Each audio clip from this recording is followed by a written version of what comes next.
The rain drummed against the windows of St. Mary's Regional Hospital as Claire Manning clipped her badge to her white uniform and began another night shift. Cedar Falls, Iowa, had seen 3 straight days of October storms, and the cardiac unit felt especially quiet tonight. Claire had worked these halls for 8 years, long enough to know that quiet nights often held the most surprises.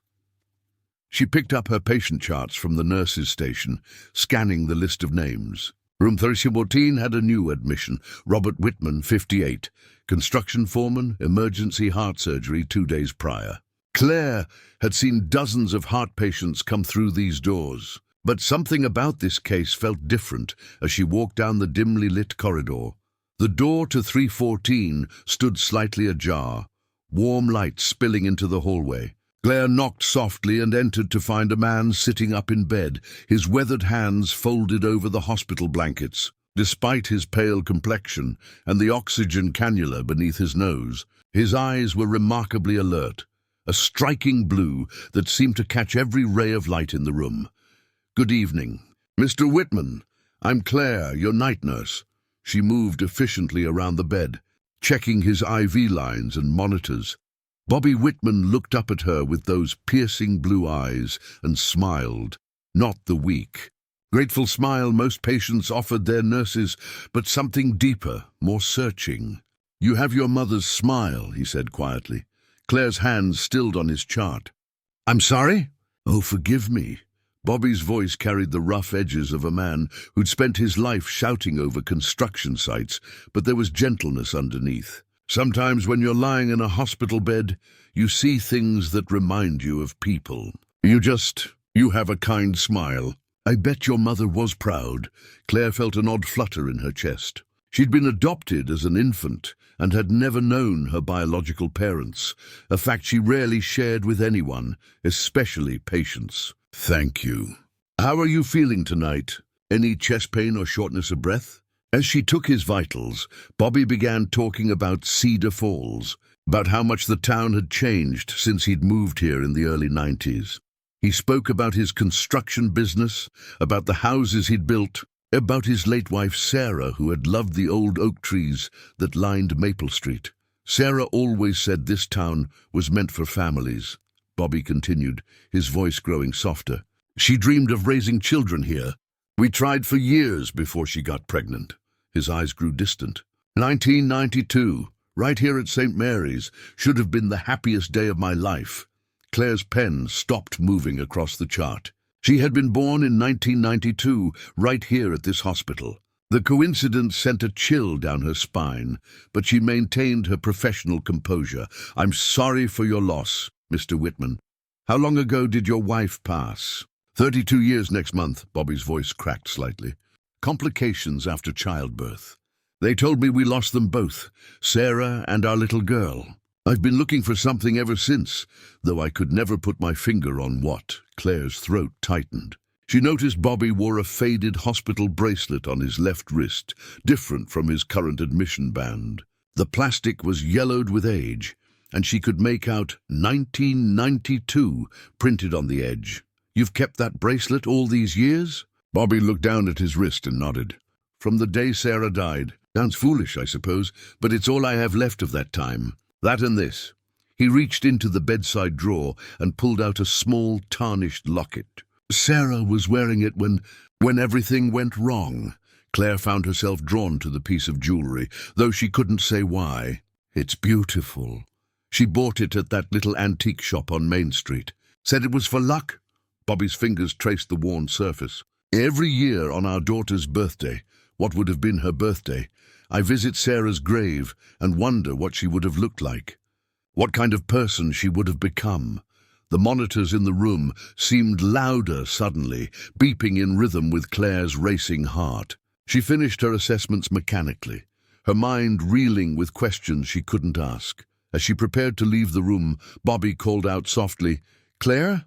She turned back from the doorway. "That's a beautiful name. I once knew someone who wanted to name her daughter Claire." Claire's breath caught. That information wasn't anywhere in his medical file. She stared at Bobby's weathered face, seeing something she hadn't noticed before. The shape of his eyes, the line of his jaw, Features that looked familiar in a way that made her heart pound against her ribs. I should check on my other patients. Press the call button if you need anything. She fled the room, her hands shaking as she clutched the chart to her chest. In the break room, Claire stared at her reflection in the small mirror above the coffee maker. Blue eyes stared back at her, the same striking blue as the man in room 314. The rest of her shift passed in a blur. Claire found herself inventing reasons to walk past Bobby's room, each time catching glimpses of him, staring out the window into the storm. When morning came and the day shift arrived, she lingered longer than usual, reluctant to leave the questions that had taken root in her mind.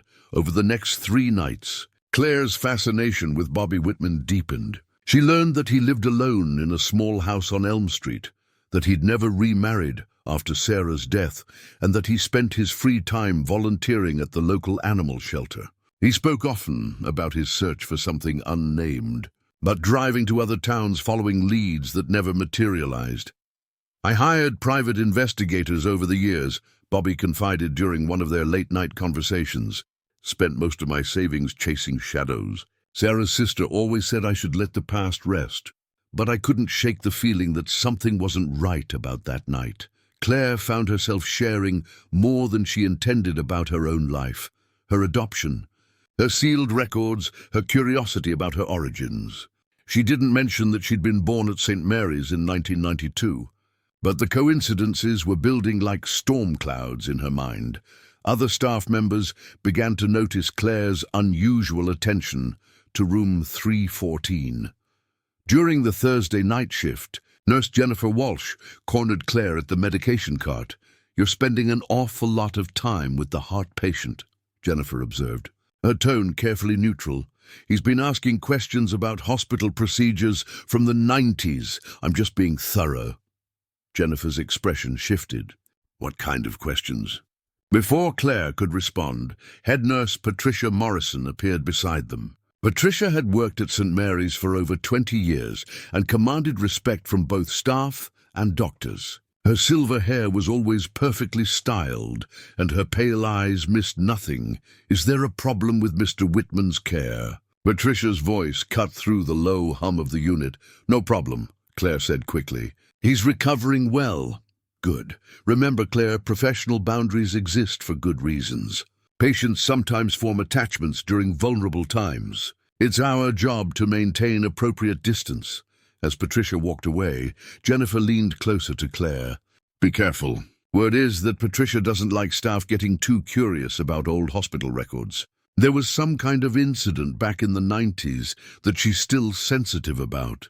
That night, Claire couldn't concentrate on her rounds. During her break, she accessed the hospital's computer system and searched for information about incidents in 1992. Most records from that era had been digitized poorly, but she found scattered references to an internal investigation involving the obstetrics department. When she returned to Bobby's room for his midnight medication, she found him awake and agitated. "Can't sleep," he explained. "Keep thinking about Sarah, about that night." Claire checked his chart and noted his elevated heart rate. "Would you like to talk about it?" Bobby was quiet for a long moment, then began speaking in a voice so low Claire had to lean closer to hear. "The doctor who delivered our baby was Dr. Harrison. Old man, been practicing for decades. He came to me in the waiting room around midnight and said there had been complications. Said our daughter was stillborn and that Sarah was bleeding internally." Claire's hands stilled on his blanket. "But here's what never made sense. I heard a baby crying. Right around the time Dr. Harrison came out to talk to me, the sound came from down the hall near the nursery. When I asked about it later, the nurses said it must have been another delivery." "That's not uncommon in a hospital," Claire said, though her voice sounded strange to her own ears. "No. But this is, I never saw my daughter. Dr. Harrison said it would be too traumatic, that I should remember Sarah as she was. They wouldn't even let me hold her or say goodbye. What father doesn't get to hold his child, even to say goodbye?" Claire's throat constricted. She thought about her sealed adoption records, about the lawyer who had handled her case, about the strange gaps in her paperwork. "Mr. Whitman, Have you ever tried to get copies of your wife's medical records from that night?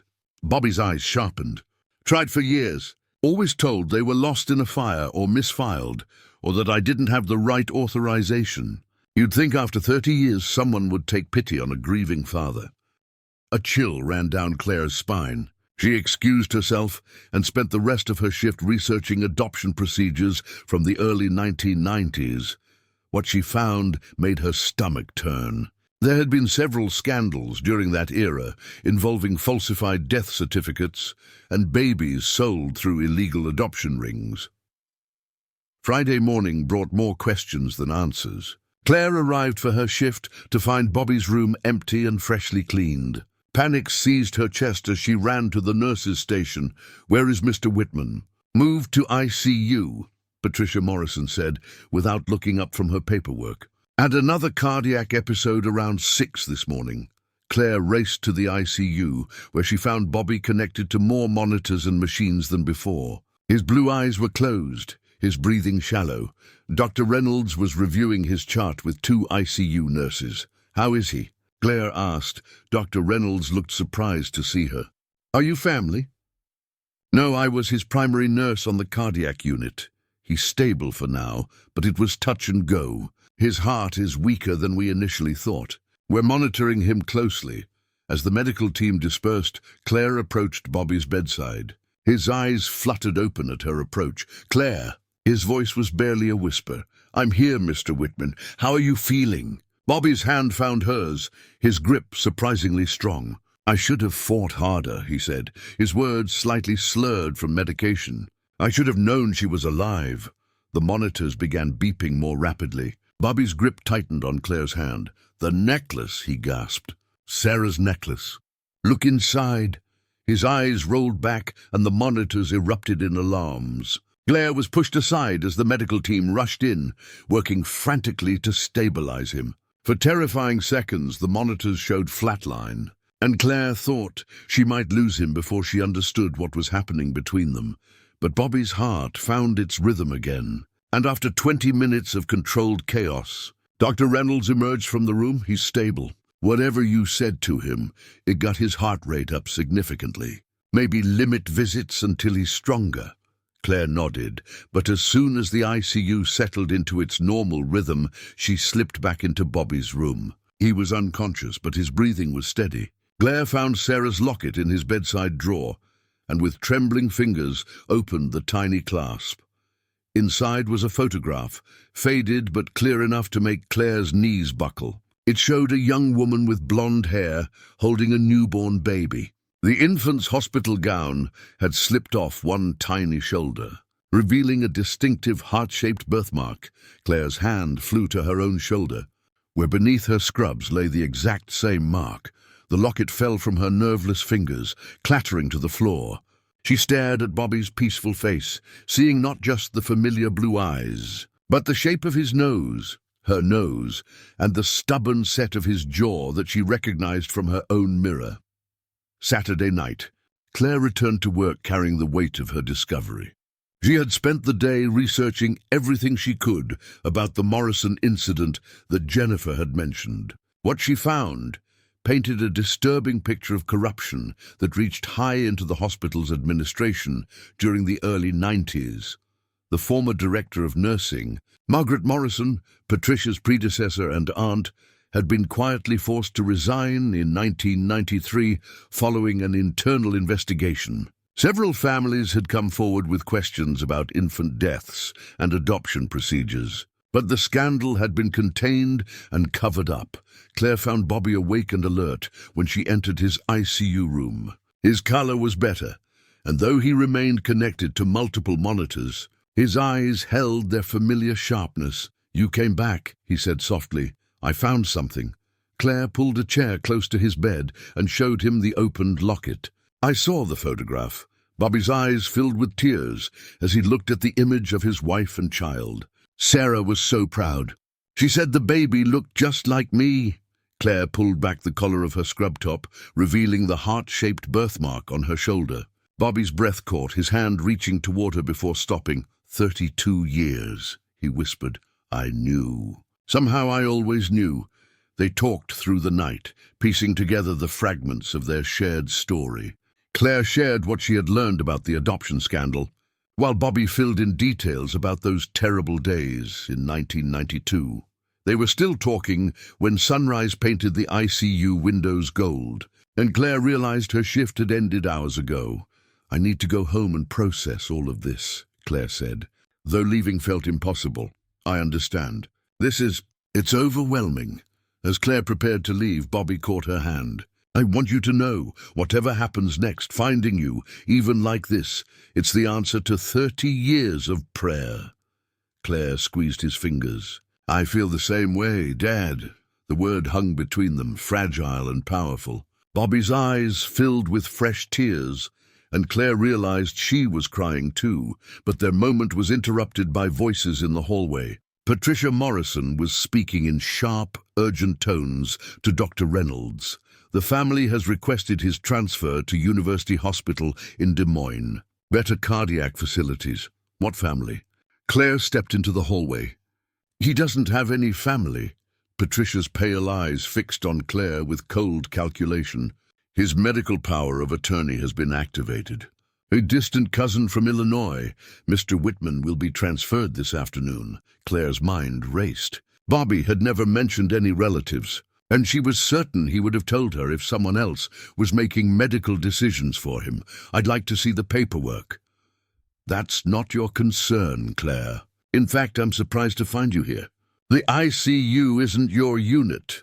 Dr. Reynolds looked uncomfortable with the exchange. "Perhaps we should discuss this privately, Patricia." As they walked away, Claire heard Patricia's voice, carrying back down the hall. "Some secrets are buried for good reasons. Push this further, and there are careers that could be destroyed." Claire returned to Bobby's room, her heart pounding. She found him struggling to sit up, his face flushed with anger and exertion. "They want to move me," he said. "Some cousin I've never heard of apparently has legal authority over my medical care. That's impossible."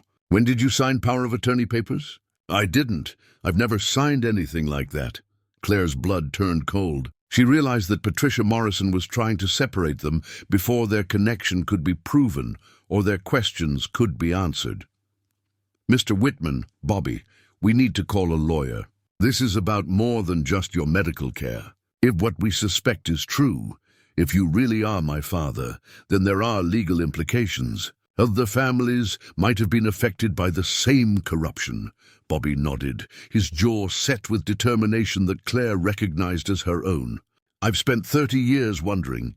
I'm not going to run now."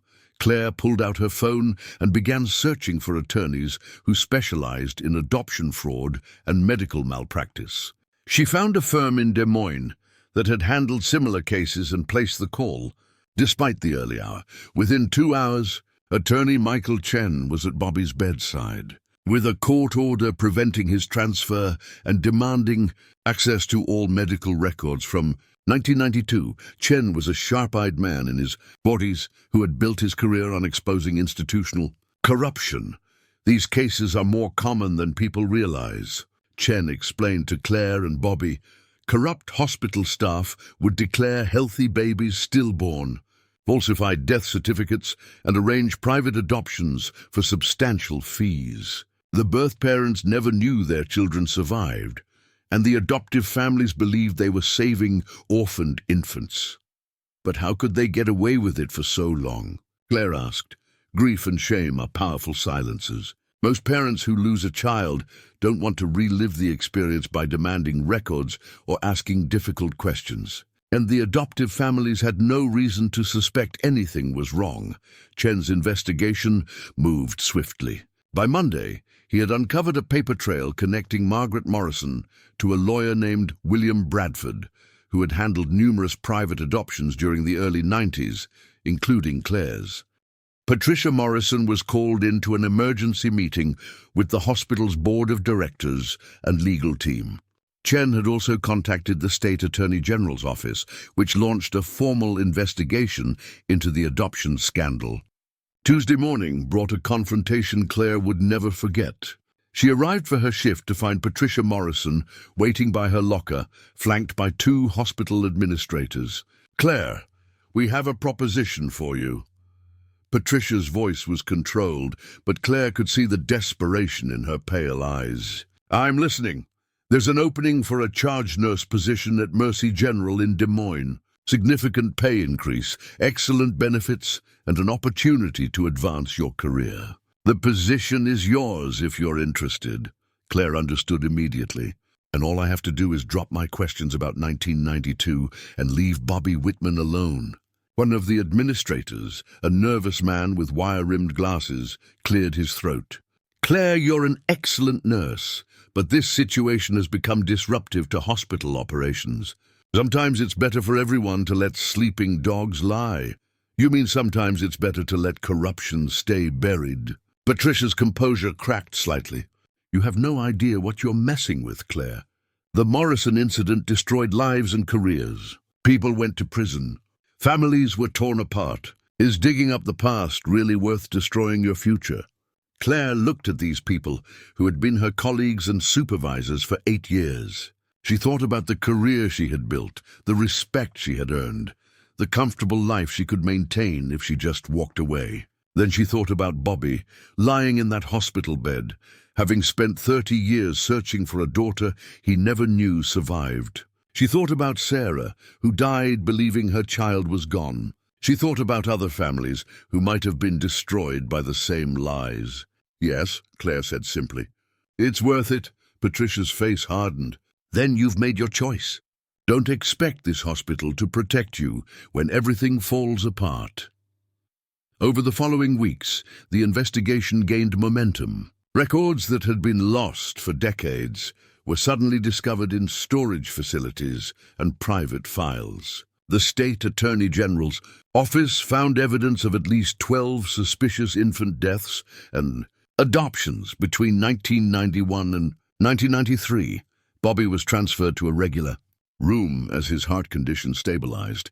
Claire officially requested him as her primary patient, and their relationship gradually shifted from nurse and patient to something deeper and more complex. "I have 32 years of birthdays to make up for," Bobby said one evening as they looked through photo albums he had brought from home. Pictures of Sarah, of the house he had built for their family, of birthday cakes he had bought every year for a daughter he thought was dead. "And I have a lifetime of Father's Days," Claire replied, studying a picture of Sarah that could have been her own reflection. The breakthrough in their case came from an unexpected source. Janet Morrison, Margaret Morrison's daughter, contacted attorney Chen with a box of her mother's papers that had been stored in an attic for decades. Margaret had died 5 years earlier, but her guilt had apparently compelled her to keep detailed records of her crimes. Among the documents was a letter Margaret had written but never sent, addressed to Bobby Whitman. In it, she confessed to falsifying his daughter's death certificate and arranging her adoption through William Bradford. She provided Claire's birth certificate number and adoption case details. The letter was dated 1995, suggesting that Margaret had been tormented by her actions for years before her death. "She knew," Claire whispered as Chen read the letter aloud in Bobby's hospital room. "She knew what she had done to us." Bobby was quiet for a long time, staring out the window at the autumn afternoon. Finally, he spoke. "I can't decide if I'm angry or grateful. Angry that she stole 30 years from us, or grateful that her conscience finally let the truth come out. With Margaret Morrison's confession and the supporting documentation, DNA testing became a formality. When the results confirmed what they both already knew in their hearts, Claire and Bobby held each other and cried for the lost decades and the miracle of being found. The legal resolution took months. William Bradford, now in his 70s, was charged with fraud and conspiracy. Patricia Morrison was forced to resign from St. Mary's Hospital. The hospital itself reached settlements with 7 families, including Claire and Bobby. But the real resolution was more personal and profound. 6 months after that rainy October night when Claire first entered room 314, she stood in a small church in Cedar Falls, wearing her grandmother Sarah's wedding dress. The gown had been preserved in Bobby's closet for over 30 years, waiting for a daughter he never stopped believing would come home. Bobby walked her down the aisle toward Daniel, the veterinarian she'd been dating for 2 years. Daniel had been remarkably understanding about the upheaval in Claire's life, and Bobby had quickly grown to love the man who made his daughter so happy. As they reached the altar, Bobby lifted Claire's veil and whispered, "Your mother would be so proud." The late afternoon light streamed through the church's stained glass windows, casting colorful patterns across the wooden floors. Claire remembered the way similar light had illuminated room 314 on the night she met her father, and she realized that some kinds of light could break through any darkness. The reception was held at the Cedar Falls Community Center, filled with friends from the hospital, neighbors from Bobby's street, and colleagues from Claire's new job as a patient advocate at the State Attorney General's office. Her work now focused on helping families navigate medical mysteries and potential fraud cases. During their father-daughter dance, Bobby told Claire about a conversation he'd had with Sarah's spirit that morning at her graveside. "I told her we found each other," he said as they swayed to the music. "I told her that our little girl grew up to be exactly the kind of woman Sarah dreamed of. Strong, compassionate, and stubborn enough to fight for what's right." Claire laughed through her tears. Stubborn like her father? Stubborn like both her parents? As the evening wound down, Claire and Bobby stepped outside the community center to watch the sunset paint the Iowa sky in shades of gold and pink. Bobby had grown stronger over the past months, his heart condition stabilized, and his spirit renewed by having his daughter in his life. "I used to think that night in 1992 was the worst thing that ever happened to me," Bobby said quietly. "Losing Sarah and believing I'd lost you too. But now I wonder if maybe everything happened the way it was supposed to." "How can you say that?" "We lost 30 years together." Bobby smiled and pointed toward the sunset. "Look at who you became, Claire. You're a woman who fights for truth, who cares for people who are suffering, who won't back down when something matters. Maybe if you'd grown up with me, you wouldn't have developed that strength. Maybe you needed to find your own way first." Claire considered this as they walked toward Bobby's truck. Over the past months, she had met her adoptive parents, loving people who had given her every opportunity and advantage. They had embraced Bobby as part of their extended family, understanding that love multiplies rather than divides. "Plus," Bobby continued with a grin, "if everything had been normal, I never would have learned how to make birthday cakes. 32 years of practice means I'm practically a professional baker now." They drove to Cedar Falls Cemetery as the last light faded from the sky. At Sarah's grave, they found the fresh flowers Bobby brought every week, along with a small teddy bear that Daniel had left earlier. A gift for the grandmother he would never meet, but whose granddaughter he promised to love and protect. "Sarah," Claire whispered to the headstone, "I wish I could have known you. But thank you for giving me Bobby, and thank you for the name Claire. I finally understand why it was so important to you." Bobby wrapped his arm around his daughter as they stood in the gathering darkness. "She knows," he said softly. "Somehow, I think she always knew you were out there waiting to come home." 3 months later, Claire received a call that would change her work forever. A woman in Minnesota had seen the news coverage of their story and believed she might be another victim of the same adoption scandal. She had been told her twin sons died at birth in 1991, but hospital staff members had made comments over the years that suggested the babies had survived. Claire and Bobby drove to Minneapolis together, carrying copies of Margaret Morrison's documents and the contact information for Attorney Chen.